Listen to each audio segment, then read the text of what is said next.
Come on! What are you doing, guys? What are you doing? Let's crush them! You should be ashamed! We're not even going We're not! You guys have families? I don't think you guys have families. What is this? Oh, fuck. Shit. How is this happening here?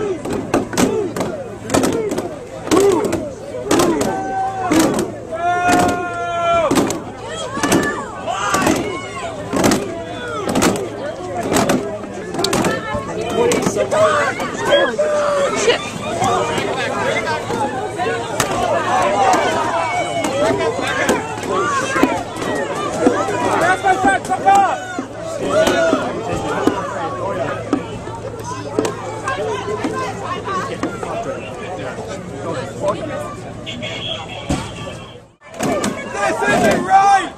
This isn't allowed to happen! New world order! Oh, fuck! Fuck! Fuck! What the? Fuck! Fuck! Fuck! Fuck! Pussies! Fuck! Fuck! Fuck!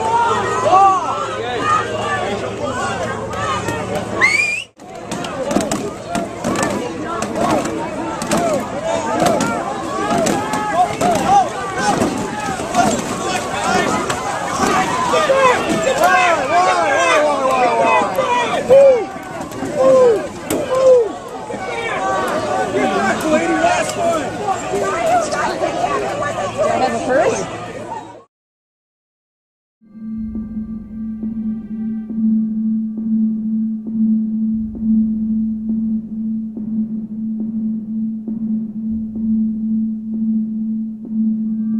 75 years behind bars. A prison sentence that long is rarely handed down, and it's usually just for murderers or rapists. But a local man faces 75 years in prison for a nonviolent crime. What he's accused of doing is something many people have done, but most don't realize it's actually illegal. Let him go! What you're witnessing is now against the law in some states. This is also becoming illegal, as well as this. Don't tase me, bro! These infamous scenes are being banned in more and more states. Sit down! The police in these recordings are not necessarily the ones breaking the law. It's the people recording the police. Recording audio of law enforcement without their consent is considered a crime in a dozen states, including Illinois. It sounds like a plot in a movie. To call what I did a crime is ridiculous. Michael Allison publicly recorded law enforcement in Robinson, Illinois. Now he's charged with 5 felonies with up to 15 years in prison for each count. That's a total of 75 years if convicted. 75 years in prison. And it's just so unbelievable. Allison could spend the rest of his life behind bars. The 42-year-old is out on bail preparing to stand trial. The crime he's accused of? Eavesdropping. This doesn't make any sense, and for one thing, the statute as it's written can be interpreted any which way. Illinois is one of the states applying old eavesdropping and wiretapping statutes to new technologies like cell phones or anything else that records audio. Those laws technically make it illegal to record on-duty law enforcement officials without their consent. The penalty for that crime here in Illinois is the same as rape. They're actually trying to say that I have committed a crime and it's a Class 1 felony. As bad as rape. Yeah.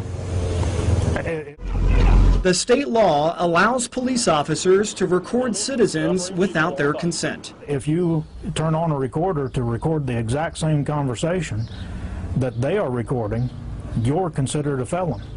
and they're protected by the statute. All these police officers who were recorded tasing, punching, or shoving unarmed citizens, Sit down! none of them served any prison time. The California police officer who shot this man in the back and killed him, he's serving 2 years in prison. But Michael Allison, who recorded law enforcement officials in public without their consent, he faces up to 75 years.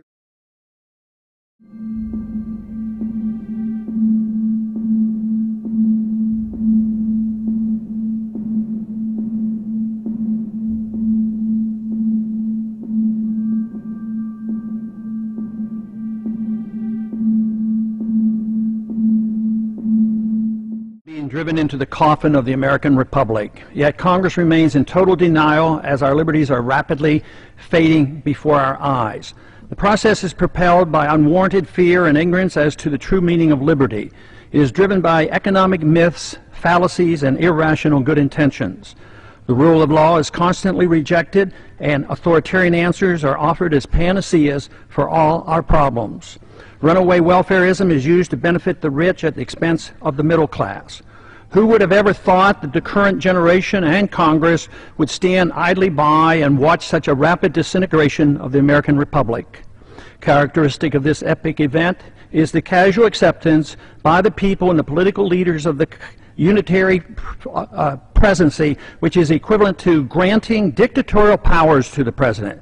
Our presidents can now, on their own, order assassinations, including American citizens, operate secret military tribunals, engage in torture, enforce indefinite imprisonments without due process, order searches and seizures without proper warrants, gutting the Fourth Amendment, ignore the 60-day rule for reporting to the Congress the nature of any military operation as required by the War Power Resolution, continue the Patriot Act abuses without oversight, wage war at will, treat all Americans as suspected terrorists at airports with TSA groping and nude X-raying.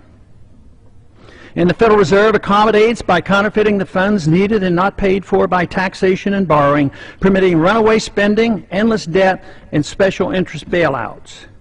And all of this is not enough. The abuses and usurpations of the war power are soon to be codified in the National Defense Authorization Act, now rapidly moving its way through Congress. Instead of repealing the 2001 authorization for the use of military force, as we should, now that bin Laden is dead and gone, Congress is planning to massively increase the war power of the president. Though an opportunity presents itself to end the wars in Iraq, Afghanistan, and Pakistan, Congress, with bipartisan support, obsesses on how to expand the unconstitutional war power of the president he already holds. The current proposal would allow a president to pursue war anytime, any place, for any reason, without congressional approval. Many believe this would even permit military activity against American suspects here at home.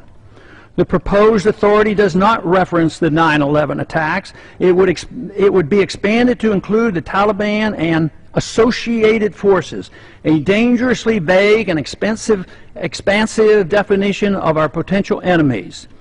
There is no denial that the changes in Section 1034 totally eliminates the hard-fought-for restraint on presidential authority to go to war without congressional approval achieved at the Constitutional Convention. Congress's war authority has been severely undermined since World War II, beginning with the advent of the Korean War, which was fought solely under a UN resolution. Even today, we're waging war in Libya without even consulting with the Congress, similar to how we went to war in Bosnia in the 1990s under President Clinton. The three major reasons for our constitutional conventions were to guarantee free trade and travel among the states, make gold and silver legal tender, and abolish paper money, and strictly limit the executive branch's authority to pursue war without congressional approval. But today, Federal Reserve notes are legal tender, gold and silver are illegal. The Interstate Commerce Clause is used to regulate all commerce at the expense of the free trade among the states. And now, the final nail is placed in the coffin of congressional responsibility for the war power, delivering this power completely to the President, a sharp and huge blow to the concept of our republic. In my view, it appears that the fate of the American Republic is now sealed, unless these recent trends are quickly reversed. The saddest part of this tragedy is that all these horrible changes are being done in the name of patriotism and protecting freedom. They are justified by good intentions while believing the sacrifice of liberty is required for our safety. Nothing could be further from the truth. More sadly is the conviction that our enemies are driven to attack us for our freedoms and prosperity, and not because of our deeply flawed foreign policy that has generated justifiable grievances and has inspired the radical violence against us. Without this understanding, our endless, unnamed, and undeclared wars will continue, and our wonderful experiment with liberty will end.